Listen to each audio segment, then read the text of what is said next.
Hoje a gente vai fundo em um livro que é, ao mesmo tempo, super influente e perigoso. As 48 Leis do Poder. O que tem nessa obra que a torna tão magnética a ponto de ser leitura obrigatória para alguns e totalmente proibida para outros? Vamos direto ao ponto, porque a dualidade desse livro é fascinante. Pensa só, ele é considerado tão subversivo que foi banido em vários sistemas prisionais. Ao mesmo tempo, é praticamente um manual para a elite de Hollywood, dos negócios, da política.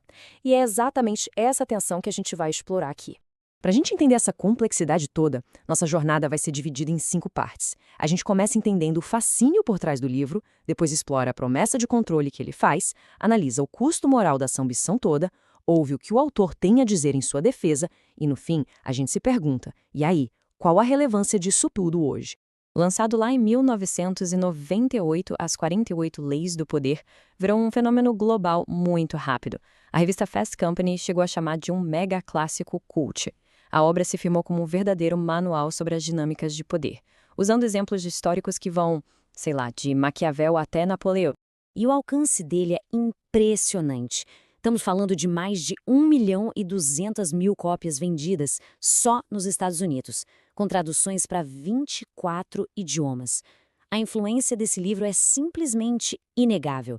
E olha, continua crescendo mesmo décadas depois do lançamento. Mas, afinal, o que é que atrai tanta gente para esse livro? A resposta parece estar na promessa central que ele faz, a promessa de controle. Vamos tentar entender o que o próprio autor, o Robert Greene, quer dizer com poder. Pela visão do Greene, poder não é sobre tirania, sabe? É sobre ter mais controle sobre as circunstâncias da sua própria vida. É quase como uma ferramenta para navegar no mundo que é imprevisível e, claro, para se defender de quem pode ter mais intenções. E para conseguir esse controle, o livro apresenta leis que, para muita gente, são pura sabedoria estratégica. Tipo, nunca ofusque o mestre. É um conselho bem prático sobre entender a psicologia de um chefe, né? Ou diga sempre menos que o necessário, que ensina sobre a arte de manter o mistério, de ser prudente. São táticas de autopreservação pensadas para ambientes competitivos. Pois é, mas é bem aqui que a conversa muda de tom. Porque o livro não para nessa estratégia de defesa. Ele vai além. Entra num território eticamente bem questionável, onde a busca pelo poder parece justificar táticas bem mais sombrias. E isso, claro, nos leva àquela pergunta que não quer calar, que críticos e leitores fazem há anos. Aplicar essas leis é minimamente ético? A resposta para isso nos joga num conflito fundamental entre duas filosofias bem diferentes. Pensa assim, de um lado tem a visão do Greene, que se baseia muito em dissimulação, em astúcia. Do outro lado, a gente tem o que se prega na liderança moderna, que é baseada em princípios como honestidade, justiça e principalmente confiança. Enquanto Greene sugere que ser transparente é uma fraqueza, autores como a Brené Brown vão dizer que a vulnerabilidade é, na verdade, a base de qualquer conexão humana saudável. E este slide aqui ilustra o problema perfeitamente. Leis como leve o crédito pelo trabalho dos outros, mantenha as pessoas dependentes de você ou esmague totalmente o seu inimigo, isso não é mais visto como estratégia, mas sim como uma glorificação da manipulação, da exploração e até da crueldade. O ponto crucial aqui é que essas leis tratam as relações humanas como jogo de soma zero. Para um ganhar, o outro tem que perder. Certo. Então, como é que o autor se defende de acusações tão sérias?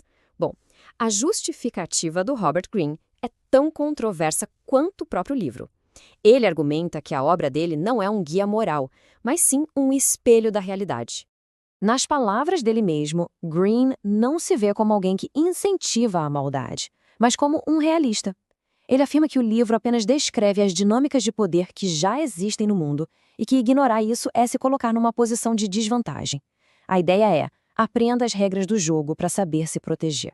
Então, no fim das contas, a gente fica com essas duas interpretações. De um lado, a visão crítica, que diz que o livro é um manual para a gente sem caráter se tornar ainda pior, e do outro, a defesa do autor, que o coloca como uma ferramenta de observação e defesa, um guia para entender e se proteger de quem é manipulador. E olhando por esse lado, o livro se torna um convite à leitura crítica. A proposta não seria seguir as 48 leis cegamente, mas sim entender como o poder funciona no mundo para que se possa navegar por ele com mais consciência. Seja para aplicar algumas táticas, seja para se defender delas. E tudo isso nos traz para a nossa conclusão. 26 anos depois do lançamento, por que As 48 Leis do Poder ainda é tão relevante? Qual é o lugar desse livro no mundo de hoje? A verdade é que, gostando ou não, muitas das estratégias que o Greene descreve ainda são vistas e praticadas o tempo todo em ambientes de alta competição. O livro continua fazendo sentido para muita gente porque ele descreve o mundo não como a gente gostaria que ele fosse, mas como ele muitas vezes de fato é. E isso nos deixa com uma reflexão final.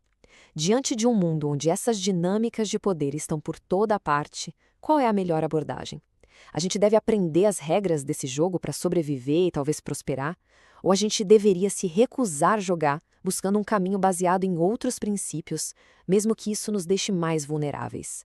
A resposta para isso talvez defina não só o nosso sucesso, mas também o nosso caráter. Sabe, quando a gente pensa em sucesso no mundo corporativo, o que vem à cabeça? Talento, né? Trabalho duro, uma boa liderança. Mas e se existisse um manual alternativo? Um que ensina que o poder não vem da colaboração, mas sim da estratégia, da dissimulação e às vezes até da crueldade. Hoje, a gente vai mergulhar nesse choque entre a liderança moderna e a controversa filosofia do livro As 48 Leis do Poder. Olha só o contraste. De um lado, a gente tem a liderança focada em agregar valor, em construir com empatia e integridade. Do outro, uma filosofia que defende a dissimulação estratégica e que trata as relações como um verdadeiro jogo de poder. A grande questão é, será que esses dois mundos conseguem coexistir? Ou será que um deles é o caminho inevitável para chegar lá no topo? Vamos descobrir. Ok, então para a gente entender bem esse conflito, vamos começar pelo começo, estabelecendo as bases. O que, afinal, significa ser um líder eficaz e ético no ambiente de trabalho de hoje em dia? A liderança moderna é vista de um jeito bem específico. A ideia não é mais aquela figura autoritária lá no topo mandando em todo mundo. Não. O líder de hoje é alguém que sabe mobilizar o que cada um tem de melhor: o conhecimento, as habilidades, as atitudes para gerar valor. E o interessante é que esse valor tem duas faces: o valor social, para o bem-estar da equipe, e o valor econômico, para os resultados da organização. E essa liderança se apoia em alguns pilares essenciais. Primeiro, a chamada lei da adição, que é sobre servir e sempre agregar valor. Depois vem a empatia, que é fundamental para entender as pessoas. A delegação, que é um ato puro de confiança e serve para desenvolver a equipe. A comunicação, claro, tem que ser aberta para todo mundo estar na mesma página. E, segurando tudo isso, a base de tudo, integridade e confiança. Porque vamos combinar, sem isso, nada disso funciona de verdade, né? Muito bem. Agora, vamos virar a moeda e explorar um universo completamente diferente. Um que opera com regras, digamos, bem distintas. Bem-vindos ao mundo de As 48 Leis do Poder. Essa frase resume bem o impacto que esse livro causa. Ele não pede desculpas por ensinar o que chama de artes da dissimulação. A ideia central é bem direta. Para conseguir poder, é preciso esconder as verdadeiras intenções e dominar a arte do fingimento. Nessa visão, as relações, tanto profissionais quanto pessoais, viram um grande tabuleiro de xadrez. O objetivo aqui não é colaborar, é vencer. Ponto. E as ferramentas para isso são a astúcia, a estratégia friamente calculada e a capacidade de antecipar e manipular os movimentos dos outros. Para a gente ter uma ideia do nível da coisa, olha só essa lei, a número 7. Ela vai contra tudo que a gente acabou de falar sobre liderança moderna, sobre reconhecimento do time. A sugestão aqui é clara: use o talento dos outros para a sua própria glória. Pode até ser uma estratégia eficaz para subir, mas a que custo? E o negócio é tão sério que, pasmem, o livro foi banido de vários sistemas prisionais nos Estados Unidos. A preocupação era que as táticas ensinadas ali pudessem ser usadas para manipular guardas e outros detentos, desestabilizando completamente o ambiente. É de se pensar, né? Certo, mas como é que essas leis que parecem ter saído de uma corte lá do Renascimento se aplicam hoje num escritório com ar-condicionado e café de máquina? Vamos ver como esse jogo de poder acontece na prática. Vamos pegar uma lei clássica do livro: nunca ofusque o mestre. A lógica é simples: faça quem está acima de você parecer mais brilhante.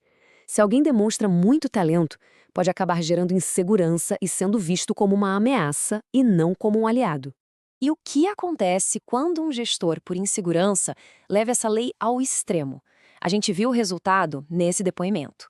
Um líder com medo de ser ofuscado se torna um microgerenciador, um centralizador que não confia na equipe. Ele não delega, sufoca a criatividade e, no fim, o que ele gera? Desmotivação e frustração.